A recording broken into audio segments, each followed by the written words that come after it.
Welcome to The Explainer. You know that secret language on food labels? Well, today, we're going to decode it. My goal is simple. Let's turn that confusing jumble of numbers into your superpower so you can make way smarter, more confident choices every time you hit the grocery store. Okay, so how are we going to do this? Simple. We're taking a 5-step tour of the nutrition label. We'll start right at the top with the number one most important thing, and then work our way all the way down to that fine print that, can make all the difference. I mean, come on. We've all been there, right? You're just staring at a box, and it feels like you're being attacked by all these numbers and percentages, and you're just trying to figure out what any of it actually means for your health. Well, guess what? That confusion ends today. All right, first things first, and honestly, this is the most important part. The serving size. There's a reason the new labels make it super big and bold. So, why is it so important? Because literally every single number on the rest of that label, calories, sodium, you name it, is based entirely on this one amount. And here's something really interesting about this. Since the big update in 2016, the FDA actually requires serving sizes to be based on what people realistically eat in one go. So, you know that 20-ounce soda? It's finally labeled as one serving, not the ridiculous 2.5 it used to be. So it's a really simple 3-step check. Step 1, look at the serving size, say 1 cup. Step 2, check servings per container to see how many are in the whole package.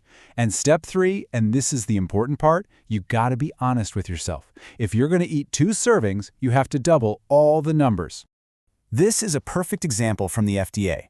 Look at this lasagna. 1 cup gives you 850 milligrams of sodium. That's already 37% of your daily limit. But let's be real, who eats just 1 cup?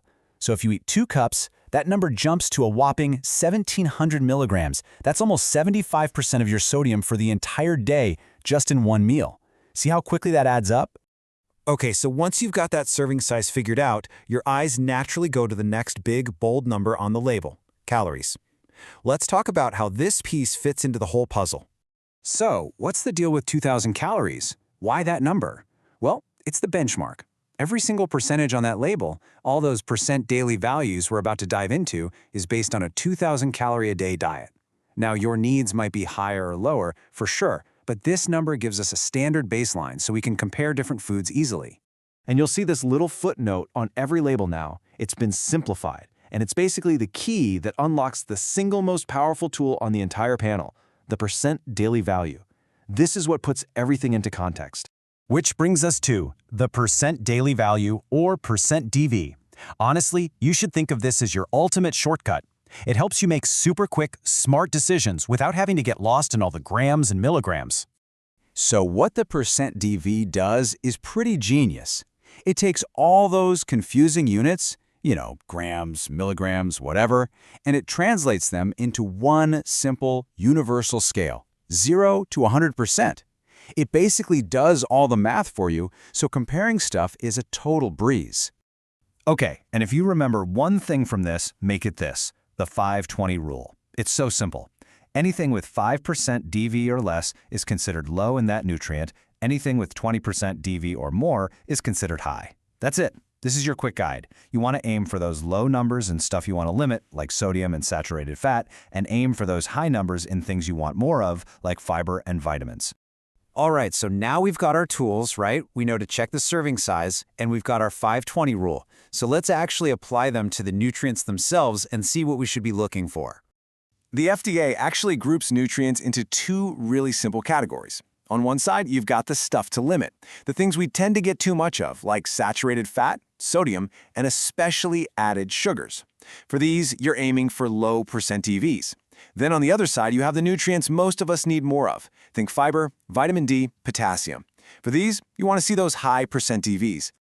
Okay, let's talk about one of the most important updates to the new label, this line for added sugars.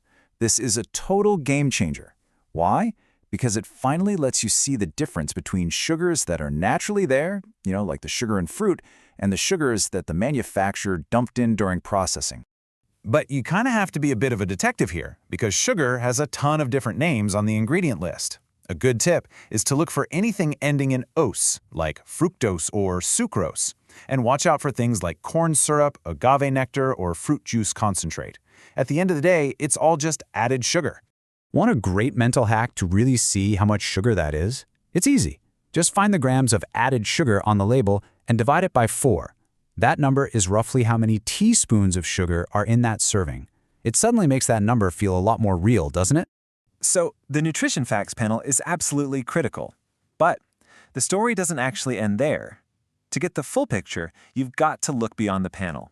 You need to check the ingredient list and really understand those claims they put on the front of the box. So here's the deal with the ingredient list. It's legally required to be listed in order by weight, from most to least. So what does that mean for you? It means if sugar, or one of its sneaky aliases, is one of the first few ingredients, you know that product is mostly just sugar, no matter what kind of healthy-looking stuff is on the front of the box. And finally, let's talk about those claims on the front of the package. My advice? Be skeptical. Here's a big one, the word healthy. Thanks to a recent update, that's now a strictly regulated FDA term. To use it, a food has to meet really specific criteria for things like fat, sodium, and added sugars. But what about the word natural? Yeah, that's a much looser term. It really just means nothing artificial was added. So think of healthy as a verified badge, and natural is, well, more of a vague suggestion. So when you get right down to it, is reading a food label about restriction, or is it really about intelligence? Knowing how to read this label isn't about someone telling you what you can't eat. It's about empowering you with the knowledge to make choices that fit your health goals. It's about turning that old confusion into real confidence in every single aisle.